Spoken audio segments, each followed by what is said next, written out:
फिर से हाजिर हूँ इस नई वीडियो में एक नई जानकारी के साथ। दोस्तों, आप लोगों के काफ़ी सारे कॉल्स आते हैं मुझे, काफ़ी सारी एनजीओज हैं जिनको ग्रांट एप्लीकेशन करने में जो है प्रॉब्लम्स आती हैं और कहीं भी वो वीडियोस देखते हैं। सबसे पहली चीज़ मैं आपको बता देता हूँ कि वीडियोस देखते हुए जब आप आवेदन करते हैं तो उसमें कहीं से कहीं तक आपसे कोई भी गलती नहीं होगी, आप कहीं भी नहीं अटकेंगे। अगर आप वीडियो को बीच में स्किप करके देखेंगे या फिर वीडियो को जो है बिना देखे ही अप्लाई करने लग जाएंगे डायरेक्टली, तो ये ऐसी दिक्कतें आपको आती रहती है। मैं आपको पहले बता देना चाहूँगा कि हमारे द्वारा इस चैनल को बनाने का जो प्रयोजन है वो मुख्यतः यही है कि जब भी आप वीडियोस को देखें तो सबसे पहले आप वीडियोस को पूरा देख लें। देखने के बाद सेकंड टाइम जब आप वीडियो दोबारा देखते हैं, रिपीट करते हैं, तो उस समय एक रफ पेपर पर आप नोट कर लीजिए कि वीडियो के अंदर जो ग्रांट या प्रोजेक्ट बताया गया है उसमें कौन कौन सी जानकारी आपसे मांगी गई है। ये नोट करने के बाद आप वो सारी जानकारियां जो है अपने डॉक्यूमेंटेशंस के हिसाब से एक जगह जो है उनको फेयर करके रख लीजिएगा। देन आफ्टर आपको थर्ड टाइम, तीसरी बार फिर से वीडियो देखना है और उसमें मांगी गई जानकारियों को और आपके द्वारा लिखी गई जानकारियों का एक बार मिलान कर लेना है कि कहीं कोई जानकारी आपसे छूट तो नहीं गई है। ये चीज फेयर होने के बाद आप उस जानकारी को वर्ड में जो है फेयर कर सकते हैं, वर्ड फाइल बना सकते हैं। वर्ड फाइल बनाने के बाद आप जो है अब आराम से वीडियो एक बार फिर से देखिए। देन आफ्टर आप जो है अपना जिस भी साइट के बारे में हमने वहाँ बताया हुआ उस साइट पर जाइए और वहाँ पर वन बाय वन वो जो डिटेल्स आपने वर्ड फाइल में बनाकर रखी थी उसे वन बाय वन जो है कॉपी पेस्ट करते रहिए। तो इससे आपको जो है कोई भी दिक्कत नहीं आएगी और जो आपने अपनी फाइल बनाई है वो बहुत ही स्ट्रांगली तैयार होगी क्योंकि वो 3 से 4 बार वेरीफाई हो चुकी है। चलिए दोस्तों, अब बात करते हैं कि टेक्निकल हेल्प की। अगर कई बार ऐसा होता है कि हम कोई भी ग्रांट या एप्लीकेशन हम अप्लाई कर रहे हैं लेकिन हम जब साइट पर जाकर उस चीज को करने लगते हैं, उस काम को करने लगते हैं, उस वर्क को प्रोसेस करने लगते हैं तो कुछ छोटी छोटी टेक्निकल प्रॉब्लम्स आ जाती हैं। अगर ऐसी कोई टेक्निकल प्रॉब्लम्स आपके पास आ जाती है तो डायरेक्टली प्लीज कॉल मत कीजिएगा। आपको अपना कमेंट जो है हमारे चैट बॉक्स में डालना है और ध्यान रखिएगा आपके द्वारा दिए गए कमेंट पर आपको कॉल बैक तभी आएगा जब आप हमारे चैनल के मेंबर बन चुके होंगे। चैनल की मेंबरशिप लेने के लिए आपको करना क्या है मैं आपको एक बार फिर से बता देता हूं। हमारे चैनल पर आपको एक ज्वाइन बटन जो आपकी स्क्रीन पर आप देख रहे हैं, इस ज्वाइन बटन पर आपको क्लिक करना है। वहां पर पर्टिकुलर एक मेंबरशिप आपसे ली जाती है। इस मेंबरशिप के बाद ही आप हमें जो है टेक्निकल हेल्प के लिए कॉल कर सकते हैं। तो यहाँ पर ज्वाइन पर जाने के बाद आपको जो है इस प्रकार से 2 या 3 फॉर्मेट आपको मिल जाते हैं। तो इन मेंबरशिप्स पे आप जो है प्रीमियम मेंबरशिप हुआ या जनरल मेंबरशिप, आप जो है यहाँ से आप ऑफर ले सकते हैं। चलिए जी, ये तो हो गई चैनल मेंबरशिप की बात। बढ़ते हैं आज की वीडियो की ओर। आज हम बात करने वाले हैं एक और नई ग्रांट के बारे में जो कि हमें दे रहा है शेयर एंड केयर फाउंडेशन। चलिए, शेयर एंड केयर फाउंडेशन से ग्रांट लेने के लिए हमें करना क्या होता है और कैसे हम इसको अप्लाई कर सकते हैं, इसके बारे में आज हम बात करने वाले हैं। तो यहाँ पर हमें जो टेक एक्शन का जो ऑप्शन यहाँ पर दिखाई दे रहा है वहां पर हमें क्लिक करना है। देन आफ्टर हमें नीचे आना है। यहाँ पर हमारे पास ऑप्शन अवेलेबल है अप्लाई फॉर ए ग्रांट का। चलिए जी, इस कॉलम पे हमें स्ट्राइक करने के बाद जो है हमें इस प्रकार से कुछ इंटरफेस मिलता है। इस इंटरफेस पर आने के बाद देखिए यहाँ पर टर्म्स एंड कंडीशंस बहुत सारी दी हुई हैं, इनको ध्यान से आप पढ़ लीजिएगा।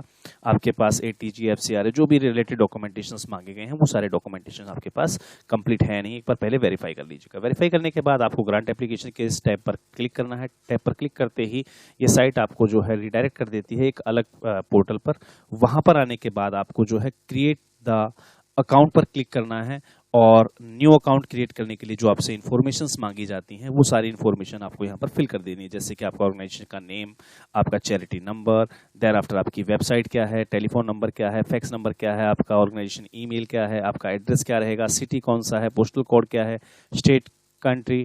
तो ये सारी जानकारियां आपको फिल कर देनी है। यूजर इन्फॉर्मेशन आप यहाँ पर जो है नेक्स्ट में आप जैसे क्लिक करेंगे तो आप यूजर इन्फॉर्मेशन आपको कंप्लीट टैग कर देनी है। जैसे कि मैं आपको दिखा देता हूँ।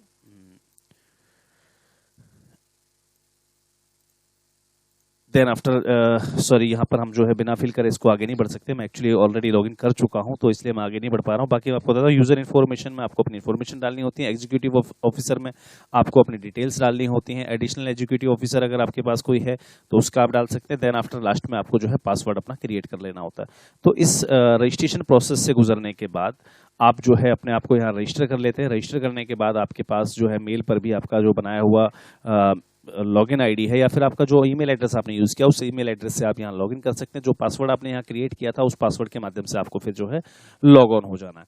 चलिए जी, मैं अपने ईमेल आईडी और पासवर्ड के माध्यम से जो यहाँ पर लॉगिन हो चुका हूँ। लॉगिन होने के बाद देखिए हमारे पास कुछ इस प्रकार से इंटरफेस आता है। इस इंटरफेस पर आपको अपने एप्लीकेंट की डिटेल यहाँ पर दिखाई देती है कि किस एप्लीकेंट द्वारा जो है अप्लाई किया जा रहा है। देन आफ्टर यहाँ पर दिखाई देता है आपको ऑर्गेनाइजेशन प्रोफाइल कि किस ऑर्गेनाइजेशन के लिए आप जो है अपना प्रोजेक्ट या ग्रांट अप्लाई कर रहे हैं। चलिए जी, अब बात करते हैं यहाँ पर एप्लीकेशन प्रोसेस की। तो अभी तक हमने कोई भी एक्टिव रिक्वेस्ट नहीं डाली है, तो यहाँ पर हम click here to apply to begin the application process, हमें यहाँ पर क्लिक कर देना है अप्लाई पर।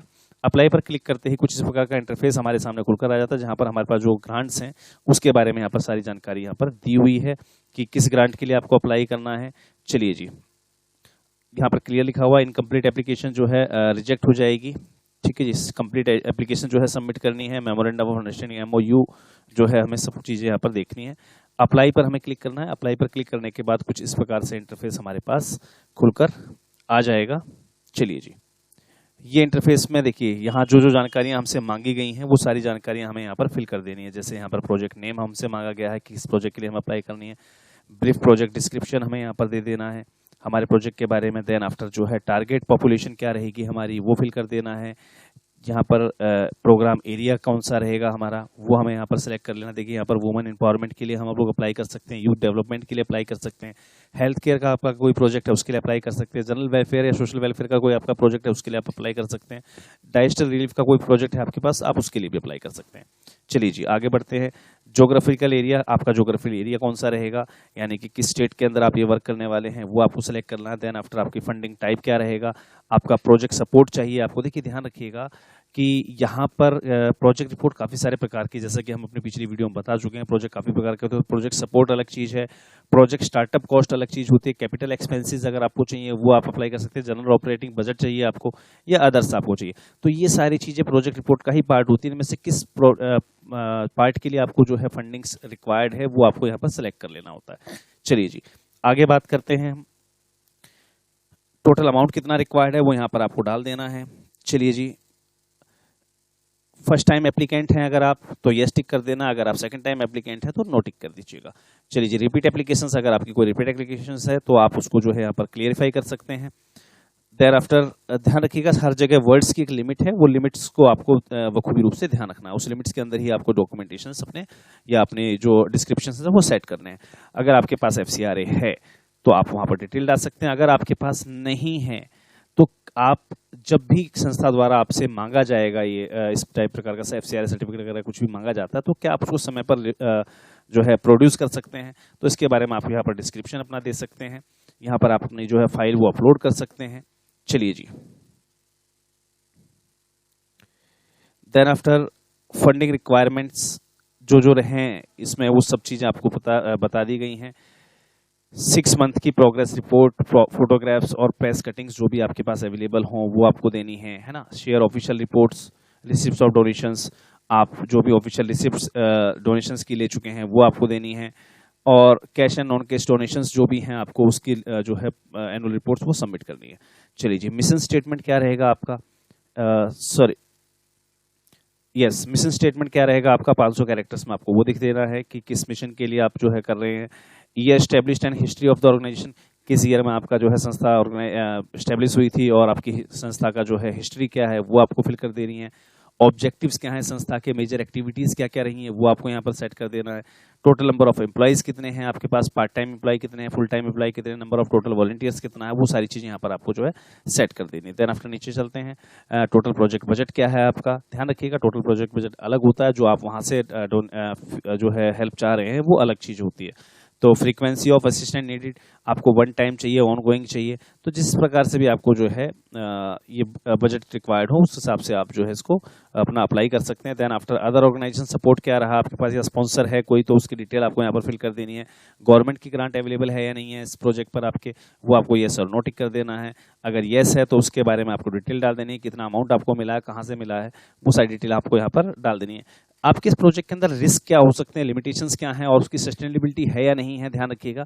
ये चीज़ें बहुत ज़रूरी होती हैं, हमने आपको बताया था प्रोजेक्ट रिपोर्ट लिखते समय ये बहुत सारी चीज़ें होती हैं जो बहुत ज़्यादा ज़रूरी भी होती हैं। तो risk, limitations and sustainability of the project आपकी क्या है वो आपको यहाँ पर डिस्क्राइब कर देनी है। Major sources of financial support क्या रहे हैं आपके, वो आपको डिस्क्राइब कर देना है। अब यहाँ पर कुछ आपके जो है क्वेश्चंस हैं, जैसे नॉन डिस्क्रिमिनेशन ऑफ बेनिफिशरीज, वो आपको जो है प्रश्न के हिसाब से जैसे आपसे पूछा जाएगा, do you support all the individuals and regardless of their reason, क्या आप किसी की जाति धर्म के किसी के जाति धर्म उम्र कलर इन सब चीज़ों को देखकर तो उसको जो है सपोर्ट नहीं करते हैं। तो इसके बारे में आपका जो भी अपना ओपिनियन हो वो येस और नो में टिक कर देना है। क्या आपकी कोई रिलीजियस ऑर्गेनाइजेशन तो नहीं है, येस और नो टिक कर देना है। अगर येस आपकी कोई रिलीजियस ऑर्गेनाइजेशन है तो आपको वहाँ पर जो है अपनी major list of source of income आपको यहाँ पर डाल देना है। चलिए जी, पॉलिटिकल ऑर्गेनाइजेशन है या नहीं है, अगर है तो उसके बारे में डिस्क्रिप्शन आपको डाल देना है। देन आफ्टर आपकी कॉम्प्लियंस ऑफ लॉ क्या है आपके, क्या आपकी संस्था जो है सेंट्रल गवर्नमेंट से या स्टेट गवर्नमेंट या लोकल गवर्नमेंट से कॉम्प्लियंस फुल कंप्लीट कर रही है या नहीं है, येस और नो को टिक कर देना है। चलिए जी, यहाँ पर आपको जो है डॉक्यूमेंट्स जो अपलोड कर देने हैं वो सभी डॉक्यूमेंटेशंस के बारे में यहाँ पर डिस्क्रिप्शन दिया हुआ है कि आपको जेपीजी या पीडीएफ फॉर्मेट में ही डालने हैं डॉक्यूमेंटेशन। आप जो है फैक्स भी कर सकते हैं, ठीक है जी, फाइल टूल्स के माध्यम से। चलिए जी, देन आफ्टर आपके नॉन कॉम्प्लियंस क्या क्या हैं वो आपको, कॉम्प्लियंस और नॉन कॉम्प्लियंस क्या क्या हैं आपके, वो चीज़ें आपको यहाँ पर जो है डाल देनी है। Explain your answer to previous 4 questions about compliance with law. चलिए जी, जो पिछले 4 क्वेश्चंस आपको पूछे गए थे उसके बारे में आपके जो भी रिलीजियस ऑर्गेनाइजेशन है या नहीं है, पॉलिटिकल ऑर्गेनाइजेशन है या नहीं है, तो वो भी जो कॉम्प्लियंसेस आपके हों यहाँ पर आपको जो सेट कर देने हैं। उसके रिलेटेड जो भी आपका डॉक्यूमेंटेशन है वो यहाँ पर आपको अपलोड कर देना है। अपील लेटर की बात करते हैं, यहाँ पर आपको जो है एक अपील लेटर भी जो है अपने लेटर हेड पर लगाकर और उसको अपलोड कर देना है। Then after details of detail project description आपका क्या है वो आपको यहाँ पर फिल कर देना है 10,000 कैरेक्टर्स में, और उससे रिलेटेड जो भी आपकी फाइल है वो यहाँ पर आप अपलोड कर सकते हैं। प्रोजेक्ट की ड्यूरेशन क्या रहेगी वो यहाँ से आप सेट कर सकते हैं, इसमें 3 साल तक का मैक्सिमम जो है आपको टाइम दिया गया है। Total number of peoples help, अभी तक जो है कितने लोगों की आपके द्वारा सहायता कर दी गई है उसके जो है डिस्क्रिप्शन आपको यहाँ पर डाल देना है। प्रोजेक्ट ऑब्जेक्टिव्स क्या हैं, मेजरमेंट क्या हैं, आपके बेनिफिट टू इंडिविजुअल्स और कम्युनिटी क्या रहेगा आपका, वो यहाँ पर जो है आपको 3 साल के लिए जो भी मेजरेबल गोल्स हों वो यहाँ पर आपको जो है अपलोड कर देना है। और साथ साथ उसकी फाइल को, उस पेज को, यानी कि आपके प्रोजेक्ट रिपोर्ट के वो जो पर्टिकुलर पेज है जिसके बारे में जहाँ पर आपके प्रोजेक्ट ऑब्जेक्टिव्स लिखे हुए, मेजरमेंट और बेनिफिट लिखे हुए, उन पेजों का आप यहाँ पर जो है अपलोड कर सकते हैं। डिटेल प्रोजेक्ट बजट यहाँ पर आपको अपलोड कर देना है। FCRA सर्टिफिकेट में ध्यान रखिएगा, आप जो है अगर आपके पास FCRA सर्टिफिकेट है तो आप यहाँ पर अपलोड कर सकते हैं। अगर आपके पास FCRA सर्टिफिकेट नहीं है तो आप यहाँ पर जो है अपने लेटर हेड पर अपनी एक डिक्लेरेशन दे सकते हैं कि भाई जब भी आप ग्रांट के लिए अगर प्रोजेक्ट हमारा सेलेक्ट होता है तो हम FCRA जो है समय रहते इसको प्रोड्यूस करेंगे। FCRA कॉम्प्लियंसेस में देखिए यहाँ पर पूछा गया है कि क्या FCRA के फुल कॉम्प्लियंसेस आपके ऑर्गेनाइजेशन के पास हैं या नहीं है from central government of India. यहाँ पर आपके पास अगर है तो यस कर दीजिए, अगर नहीं है तो नो टिक कर दीजिएगा। टैक्स एग्जेम्पशन स्टेटस क्या है आपका, यानी कि TG वगैरह आपके पास अवेलेबल नहीं है या है तो उसकी पूरी डिटेल आपको यहाँ पर फिल कर देनी है और सर्टिफिकेट को यहाँ पर अपलोड कर देना। चलिए जी, बात करते हैं आगे। आपके ऑर्गेनाइजेशन का कोई ब्राउचर या फ्लायर हो आपके पास वो यहाँ पर अपलोड कर देना है। एनुअल बजट जो है आपकी वो यहाँ पर अपलोड कर देना है। ऑडिटेड जो है फाइनेंशियल स्टेटमेंट पिछले 2 साल की वो यहाँ पर आपको अपलोड कर देनी है। जो भी आपकी सक्सेस स्टोरीज हो वो यहाँ पर आपको जो है 5,000 कैरेक्टर्स में यहाँ पर फिल कर देना है। देन आफ्टर आपकी प्रपोज्ड रिकॉग्निशन या एक्नॉलेजमेंट क्या है वो यहाँ पर प्रपोज्ड रिकॉग्निशन या एक्नॉलेजमेंट आपको यहाँ पर ये फिल कर देना है। देन आफ्टर आपका contact person information in USA, अगर आपका कोई कॉन्टैक्ट पर्सन USA में है तो उसकी कॉन्टैक्ट डिटेल्स आप यहाँ पर डाल सकते हैं, अगर नहीं है तो उसको आप ब्लैंक छोड़ सकते हैं क्योंकि ये जो फील्ड जो है मैंडेटरी नहीं है। चलिए जी, prospective donors and contact information, आपके जो प्रोस्पेक्टिव डोनर्स और डोनर्स हैं उनकी कॉन्टैक्ट इन्फॉर्मेशन आपको यहाँ पर डाल देनी है। चलिए जी, यहाँ पर हम बात करते हैं नीचे repeat applications for previously funded project provided the following. अगर रिपीट एप्लीकेशन है आपकी तो इनमें से कोई भी डॉक्यूमेंटेशन जो आपको मांगे गए हैं वो यहाँ पर आपको जो अपलोड कर देने हैं। इन काइंड ऑफ सपोर्ट में कोई डॉक्यूमेंटेशन आप यहाँ पर अपलोड कर सकते हैं। चलिए जी, इन काइंड ऑफ सपोर्ट में क्या क्या डॉक्यूमेंटेशंस, आप क्या क्या चीज़ों को आपको ध्यान रखना है वो सारी चीज़ें यहाँ पर दी हुई हैं। इन सब चीज़ों को आप ध्यान से पढ़ सकते हैं। चलिए जी, एडिशनल इन्फॉर्मेशन अगर कोई आप अटैच करना चाहें 1000 कैरेक्टर्स में वो भी आप लगा सकते हैं। देन आफ्टर इंटरनल यूज़ के लिए ये कॉलम जो है आपको छोड़ देना है। अमेंडमेंट रिक्वेस्ट भी आप यहाँ पर ले सकते हैं और सेव एप्लीकेशन या सबमिट एप्लीकेशन पर क्लिक करके अपने फॉर्म को आप सबमिट कर सकते हैं। उम्मीद करता हूं कि आपको ये जानकारी बहुत अच्छी लगी होगी और जिन भी संस्थाओं के पास FCRA है या फिर जो संस्थाएं आगे FCRA ले सकती हैं वो इस प्रोजेक्ट के लिए जो है तुरंत अप्लाई कर सकते हैं, क्योंकि जैसे ही यहाँ पर आपके प्रोजेक्ट का सिलेक्शन होता है, जैसे यहाँ से फीडबैक आता है, तो उस समय आपको जो है आपका FCRA प्रोड्यूस करना पड़ सकता है। चलिए मिलते हैं अगली किसी और वीडियो में नई किसी जानकारी के साथ। तब तक के लिए जय हिंद, जय भारत, धन्यवाद।